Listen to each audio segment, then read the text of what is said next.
West Hill United is a progressive spiritual community where how you live is more important than what you believe.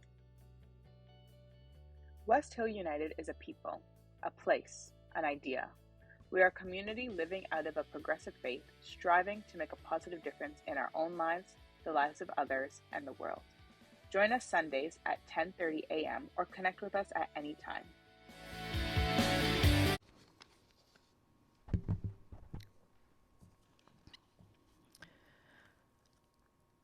The readings. At the end of the readings, we usually add the phrase offered as wisdom for the journey, and we invite you to respond. May we walk in its light. Remember, it's an invitation to participate if you wish to do so.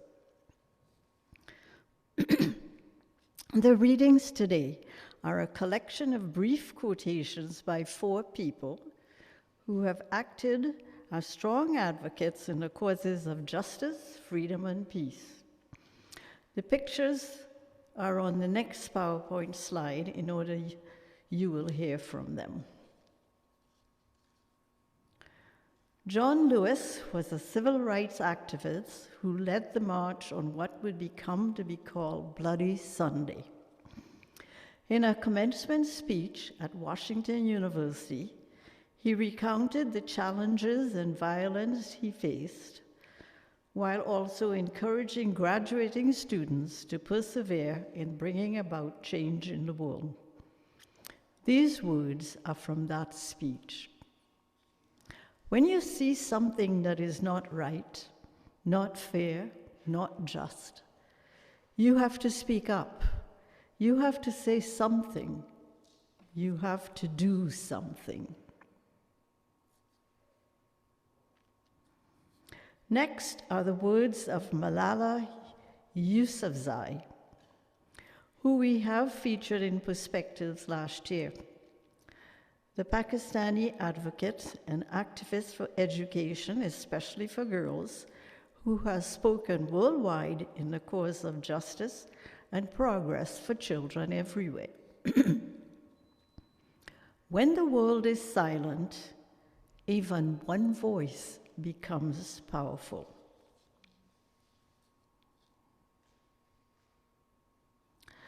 Michael J. Fox is a Canadian-American actor who starred in major television series and movies, and who developed early-onset Parkinson's disease.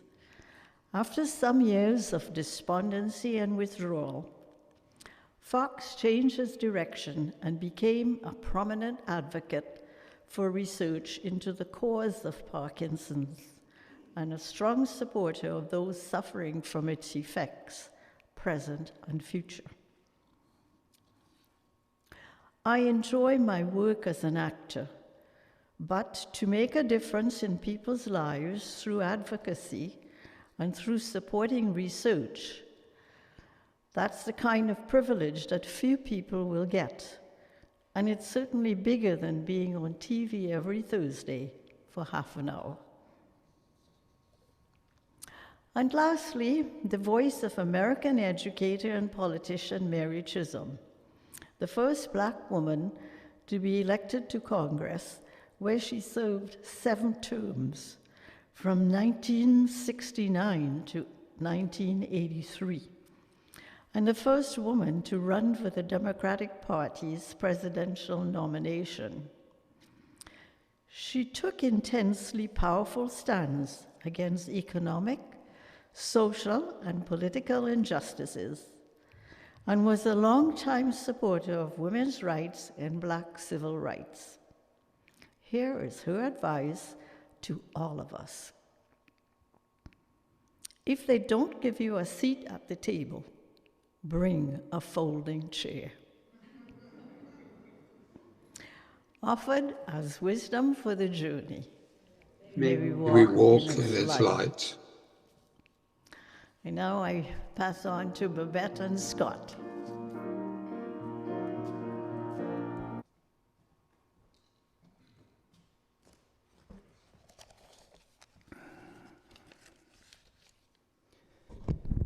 This has been so hard to do because I wanted to tell you everything. But you probably have someplace to go after this, wherever you are, and you're going to want to do that.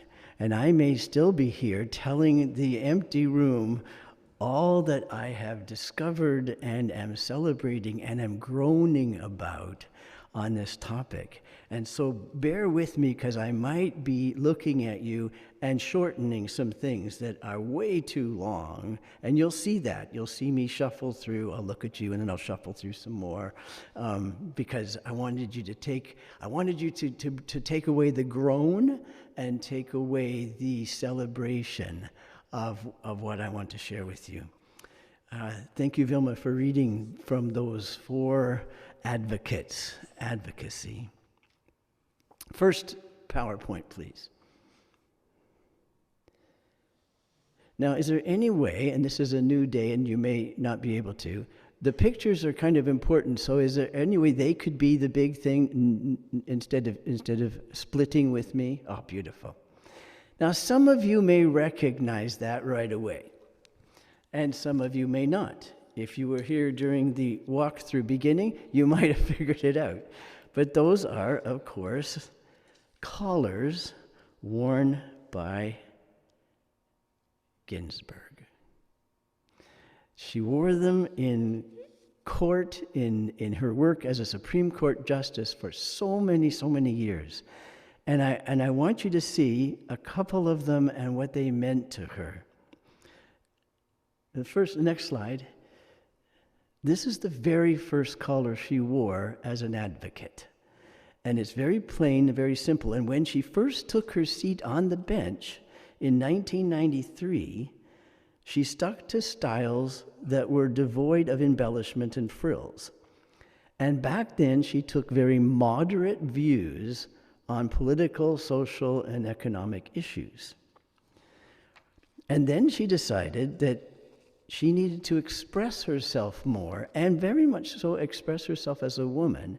And so she developed more and different collars. The next picture is one of her favorite ones. If you've seen pictures in the news, that's one of her favorite collars. But the next photograph is what is on view at the Jewish Museum in Manhattan.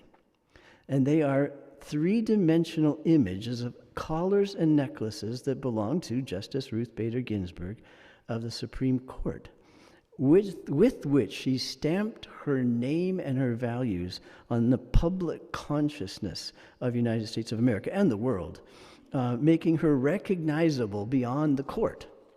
So much so that the first poster for the film RBG, the poster simply had a collar, and without even her name there. And of course, they were not just about the look, they conveyed a meaning. And I've got a few of them for you to see. The next slide is what she called her majority collar. And when she was speaking, when delivering opinions that became the law of the land in the majority, so I would call this almost her celebration collar. She spoke out, spoke to, and it worked. And that's her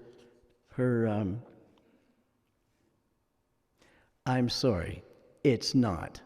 But you knew that, and you were very kind not to correct me. That is her tribal collar. Does that make more sense now that you're looking at it? The tribal collar.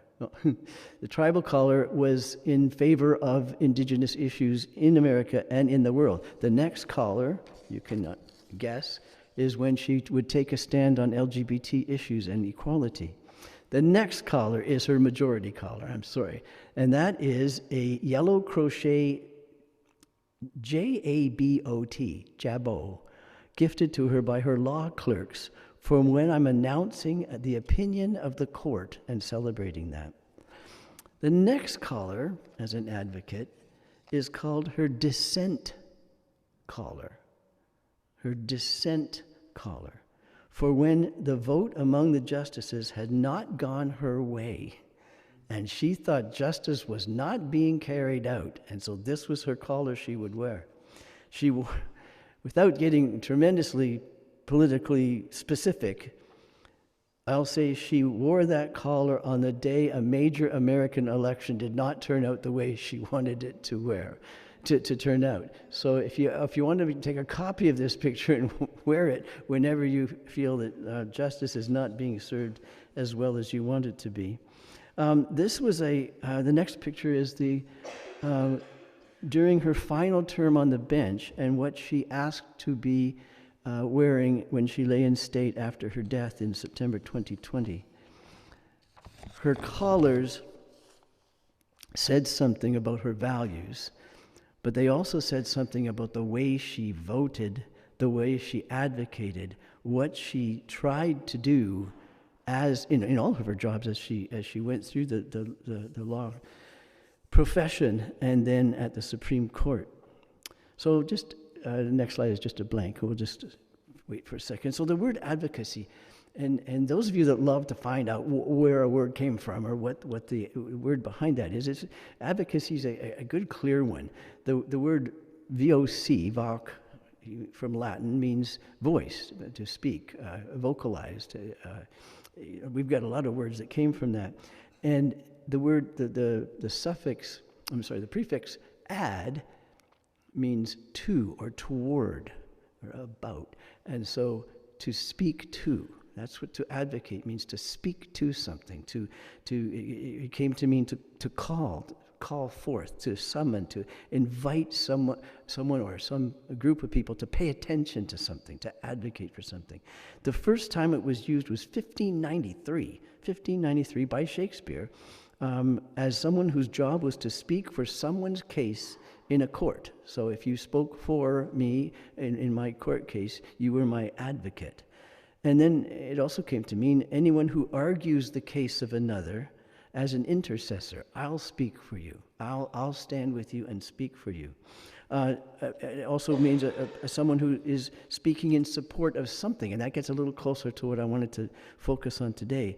If you're speaking for something, and we've all done this, you're speaking to it, you're speaking up about something that's really important to you, and you want society to change, you want your neighborhood to change, then you're being an advocate. You are speaking to the issue.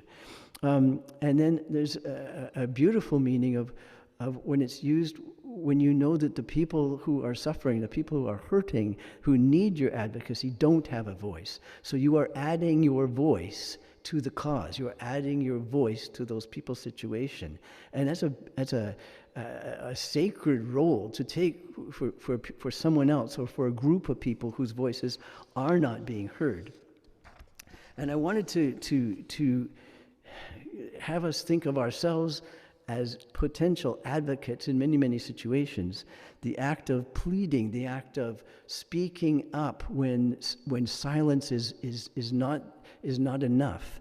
And so the ways I framed this was that to be an advocate, the first thing we do is we question. And that's such a powerful, powerful tool. So what's going on here? What's happening in this situation? I want to explore this. I question it. I explore it. And what I'm looking for is what's happening here that is harmful. What's happening in this situation, this particular situation that is harmful? And what's happening in this situation that is helpful? What's harmful and what's helpful? We question it. What's going on? Who's being hurt here? Whose voices are not being heard here that need to be heard? So we question, we explore, and we figure out what is helpful here, what is harmful here. And when you find something harmful, then your advocacy is speaking up against that harm. And that could be in any kind of societal issue or personal issue or community issue. What's harmful here, I will speak against that. I will take a stand. I will add my voice against this harm. And when you find the piece of it that's doing something good about it, what's helpful here, I will add my voice to that goodness.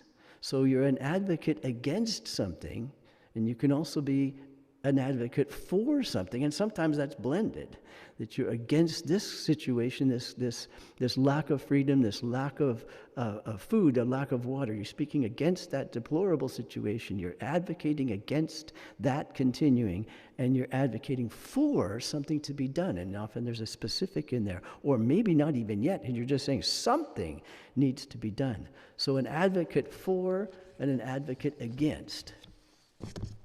Another word that is used for the word of advocate, and this is something we've all benefited from and we've all done, is the word to support.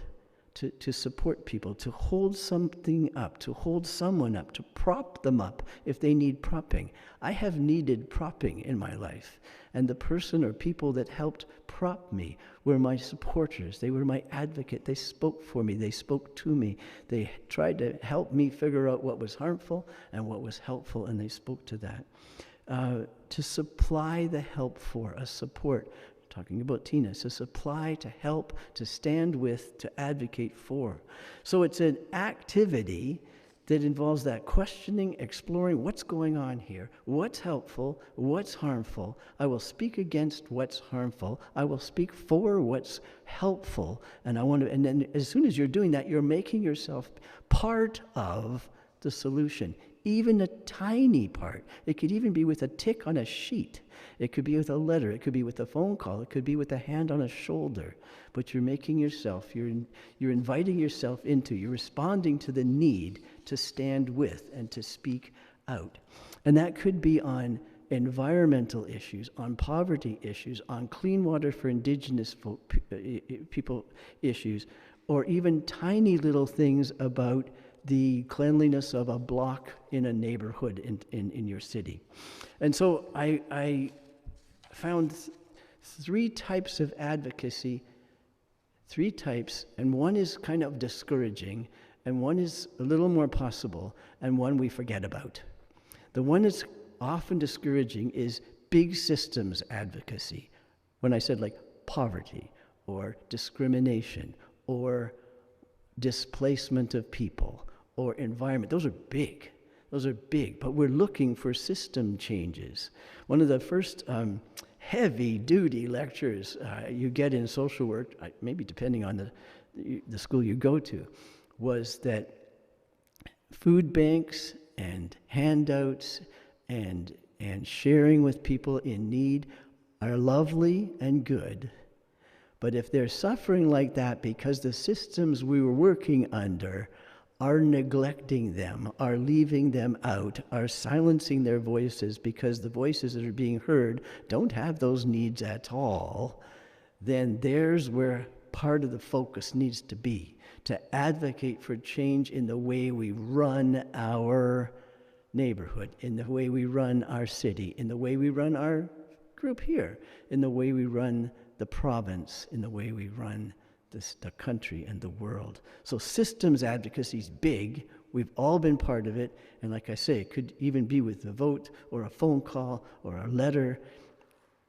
And the discouraging part is it never seems to really make any big change. But the point I'm saying is that you're being an advocate. That's who you look in the mirror. I look in the mirror myself as an advocate for, I advocated for that. I advocated against that. I advocated for that. So systems advocacy is the big stuff. Individual advocacy, and I'll say that's without putting a focus on the refugee work we've done at West Hill, but when you take a particular person or a particular issue and you do the advocating work for that, you stand with, you explore what's going on here, what's harmful, what's helpful, what can we do, what can we advocate against, what can we advocate for this individual or for maybe this small group of people. So big systems and then individual cases. But the thing that's left out a whole lot is self-advocacy, advocating for you. And so often in life that gets completely forgotten because it strikes us as selfish. Well, no, I'm to be an advocate for everybody else. But to be an advocate for you, same thing. What's going on here? What's going on in my life? What's helpful? What's going well? What's not helpful? Is there some harm to myself going on here? Am am I not paying enough attention to something? Walter raised the thing about being careful to not have an avoidable life change, things like that. So to advocate, to speak up for yourself, to yourself, and to someone else. And anyone who's involved in working something out with people, you're advocating for yourself and the relationship in that, speaking for or speaking against something you think is wrong. So big systems advocacy and individual sticking up for someone advocacy, and then advocacy for yourself. The next slide are a few of the issues that people advocate for. And just scan your eyes if you say, oh, it's nice and big there. That's beautiful. What a great Sunday to put all these needs on a screen and have them look really, really big. I'm sorry for the folks on Zoom, but if you can picture it much bigger, these are important needs. And there are groups and people that are advocating in all those areas. Now, here is where I'm going to shorten it. And I'll stay after you all go, and I'll keep reading all these wonderful organizations that are helping people. So, but I will say that I found a list of advocacy groups in the world, and one by one, because it's the only way I could do it, I copied their logos onto a PowerPoint slide, which is the next slide. So you can probably not see what they are, and I'm not reading them out as they are there. But I just want to bathe you in a celebration coupled with a groaning. And the groaning is that these organizations have to exist. The needs that are represented in these organizations that are advocating for someone or something to change, that's the groan. But the celebration is, oh my goodness, never knew these places existed. Now, some of you might know some of them, but I'm just going to share some of the names of the organizations. And each time you hear each one, you're hearing the groan of why it had to be there. And you're hearing the celebration that people stepped forward and advocated against what was the cause of the groan and for what's the cause of the celebration. So, you're just listening to these groups, and at the end I will say, this abundant blessing, and you're welcome to respond if you feel that that's right for those issues. May love abound. We share the joy. The British Medical Association, the Campaign for Nuclear Disarmament, the Center for Auto Safety, Energy Lobby, Greenpeace, Royal Society for the Protection of Birds, the Stop the War Coalition, the American Civil Rights Institute, the Association of Community Organizations for Reform Now, the Bangladesh Human Rights Network, Canadian Civil Rights Action Group, Center for Constitutional Rights, Citizens Commission on Civil Rights, Fight CVS and Win, Federal Cure, Hate Crime Network, Human Rights Congress for Bangladesh Minorities. Sorry, this is probably causing you noise here, isn't it? I'll try and be quieter. Privacy Rights Clearinghouse, Safer Child, The Facts, The Law Foundation, Two-Edged Sword, United States Commission on Civil Rights, Kids.net, Australia, Friends of Choice in Urban Schools, Landmark Legal Foundation, the National Association for the Education of Young Children, 2020 Vision, Cold Mountain, Cold Rivers, Competitive Enterprise. I could go, I'm just in the C. I'm just in the letter C, and this is all these, which I will not read to you, but over and over and over, and I just kept, while I was reading each one of them, the Wolf Trust, World Women Work, American Rivers. There's these societies, these groups that are advocating for issues, and it's worth a groan that they have to, and worth a celebration that they're doing it. And just in case you thought that there weren't enough of them, the next screen is more of them. And I loved looking at the logos. Some of them have a picture of what they do, and some of them just have the words that capture the idea. But every one of them is advocating for and against something that's important to them. So I'm going to shuffle this a little bit here, having shortened But I think it's important for me to tell you that I could have gone on for the next 25 minutes telling you about organizations that are that are advocating for and advocating against. But I wanted to share a couple of stories with you that I think will mean a lot to you, and I hope you celebrate these people that have done these things and grown with them, and also celebrate with them.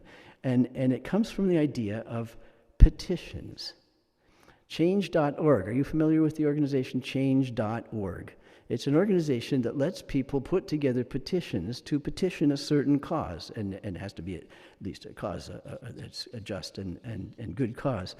You can advance social causes by raising awareness and influencing decision makers with the petition.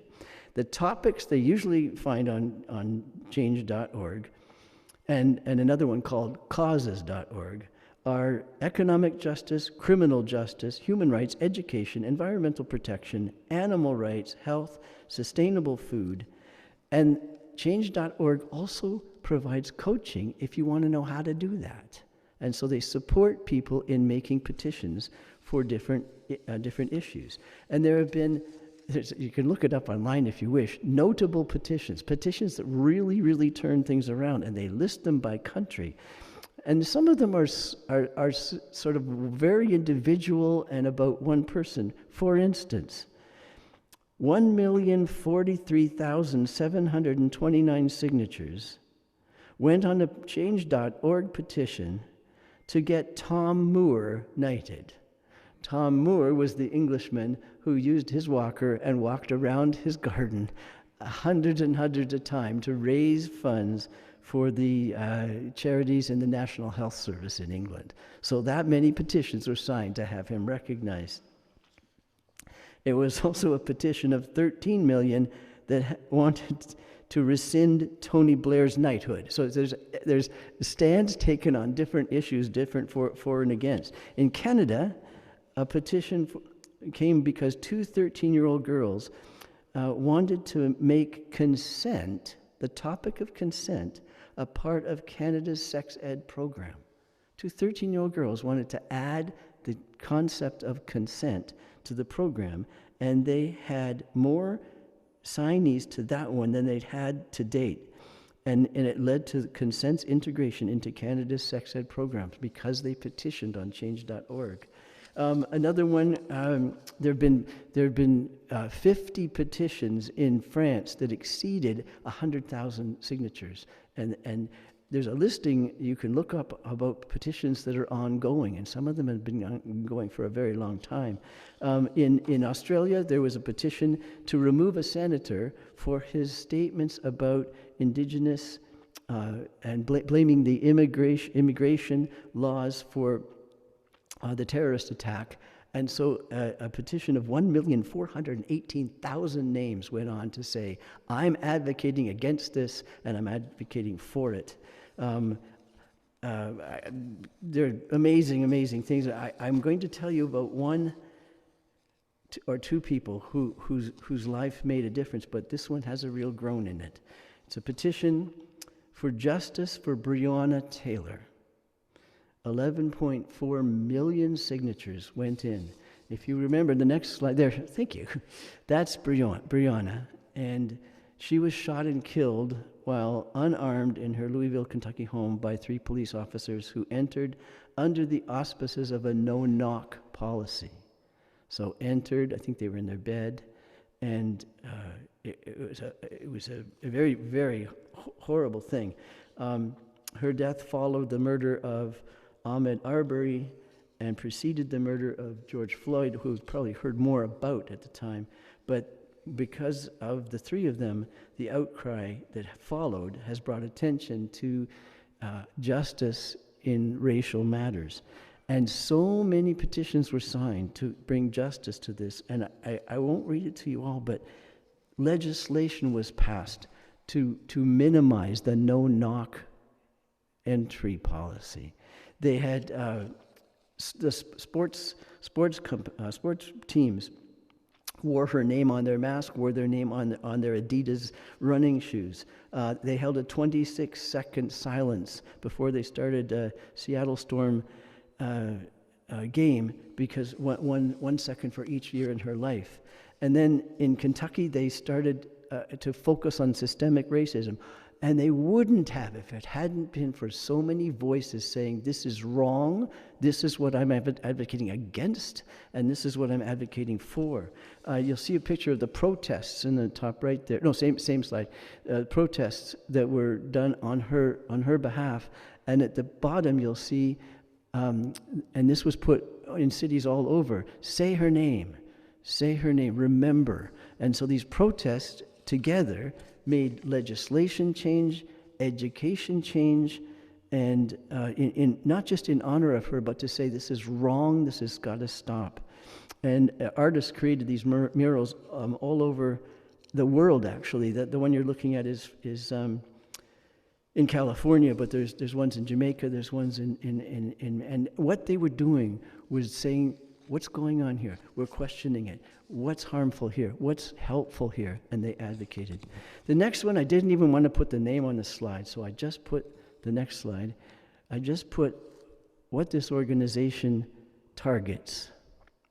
They target African Americans, Hispanics, Jews, Latinos, Asian Americans, Native Americans, Italian Americans, Irish Americans, and Catholics, as well as immigrants, leftists, homosexuals, Muslims, atheists, and abortion providers. If you find yourself on that list, which I do, this is what this organization targets. And so because of their hatred and targeting of these, they take stances as the following: white nationalism, anti-immigration, Nordicism, anti-Semitism, anti-Catholicism, right-wing populism, anti-communism, homophobia, anti-atheism, and Islamophobia. 3.1 million people signed a petition to have the KKK, which is the organization I've been reading about, designated as a terrorist organization. 3.1 million people signed to give it a designation of terrorism, a terrorist organization, and the petition is still ongoing. So that's a groan deep in your gut that these organizations exist. So when we're looking, we're questioning what's going on here. What's harmful? Staggeringly harmful, staggeringly threatening. And so these people are saying, call it what it is, and let's fight it as that. The third one, the last one, is the next slide, yeah. The next slide, those are logos in protest of oil being found on the Willow Prospect area in West Alpine, Alaska in 2016. And in 2020, they agreed to dig for oil.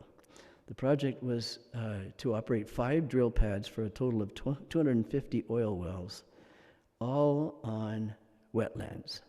All, this is sounding familiar, all on wetlands. And the wildlife that depended on those lands were threatened by the desire to have 750 million barrels of oil and 287 million tons of carbon emissions and other greenhouse gases over 30 years, affecting the sociocultural system of the Native American communities, the Arctic wildlife, and the complex local Arctic tundra. Those 3 are posters that were used to say, end the Willow project, end it, save the land, save the animals, and save the peoples that depend on this. They found the harm. They questioned, what's going on here? What's the harm? We're against that. What's the good? What's the helpful? We're for that. And not only these, well, there's very many ways of doing that. These were posters made and distributing. The next slide shows in-person protests. The End the Willow program, one I didn't put on there, the Sierra Club launched a whole campaign and signed petitions. And that petition, signed by 5.0 million people, is still ongoing. They are still fighting, and this is not the only one, but they found what was wrong, and they found what could help, and they put their voice, they added their voice, in this sense, to petitions and to protests. So, the last thing the last slide, I believe, almost the last slide, is called citizen advocacy. This was so touching. I didn't know this at all. It's staggering what I don't know. I hope you find the same thing when you find out what's going on. These are logos for a concept called citizen advocacy organizations. And I couldn't put it better than they've put it in this, so I'm going to just read this to you. The central idea of their practice is that the devaluation of a person or group by society. So when society devalues a certain kind of person, it has profoundly negative effects on their lives. That shouldn't be astonishing.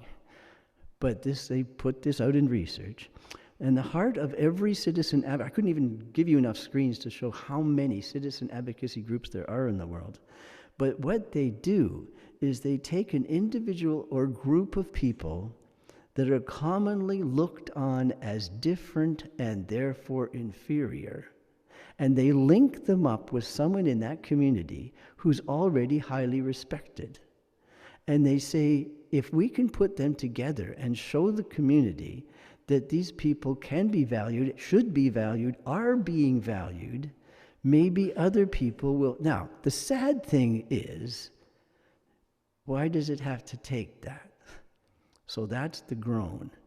But the celebrating thing is that over and over and over, they try to blend communities with people that are already known and liked, with people that have been customarily devalued. And the citizen advocacy organization gives them the tools and the programs and the ways to get together.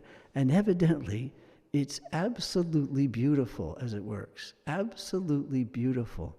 Sad that it needed to be done, but absolutely beautiful. And if you just even look up online, citizen advocacy groups, there's just tons of them in different countries that are saying this is one way we can advocate for justice, for compassion, for recognizing humanity as all having value, not different grades of value. And we'll do that by linking it with someone that already has been privileged enough to be valued by society, who's willing to say, I'll link with that group, I'll befriend that group, I'll stand, and we'll share that value. Incredible. There's some people that wonder if that's a very good idea, and you would hear criticisms of every single group here, and yeah, we're an imperfect lot, but the efforts to do that.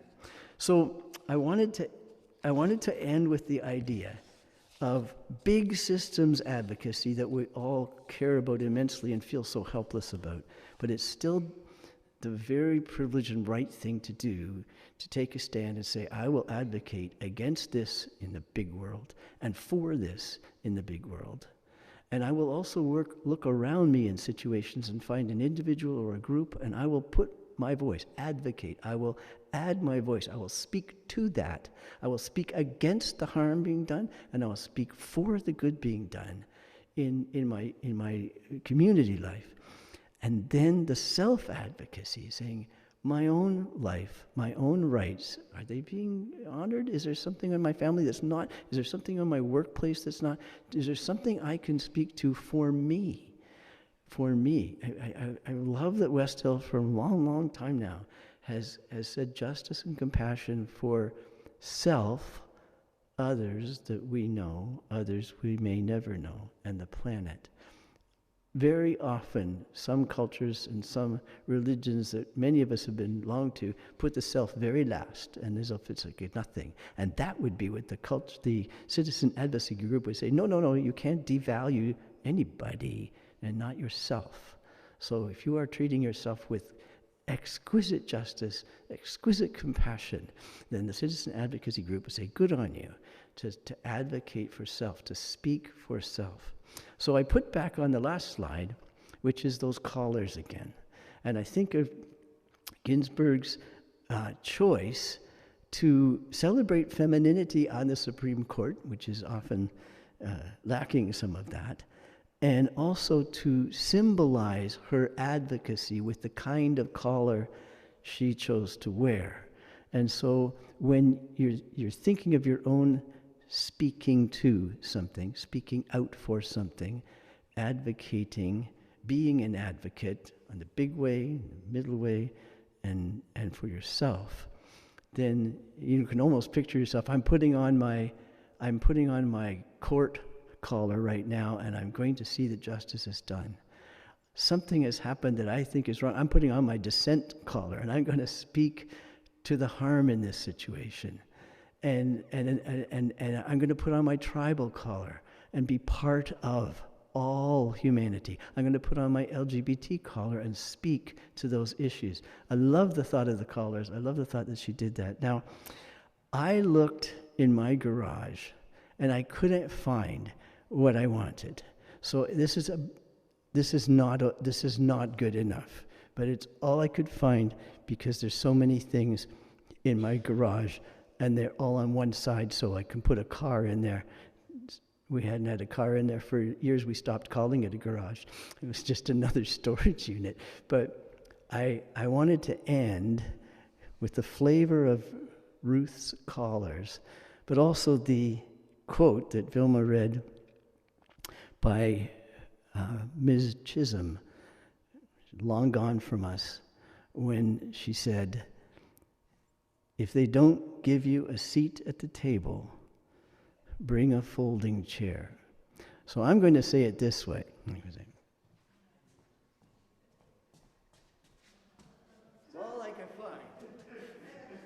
All I could find was a folding stool, but it'll have to do because I couldn't get to my chair. So I'm going to put it right here.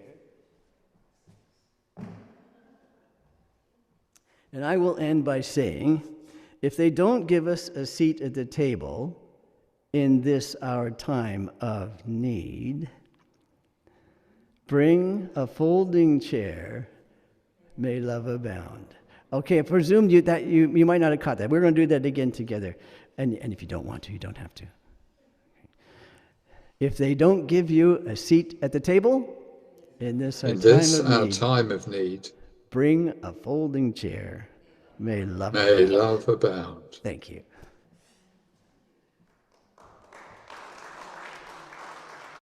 Become a sustaining champion of West Hill United's work by committing to an automatic monthly donation.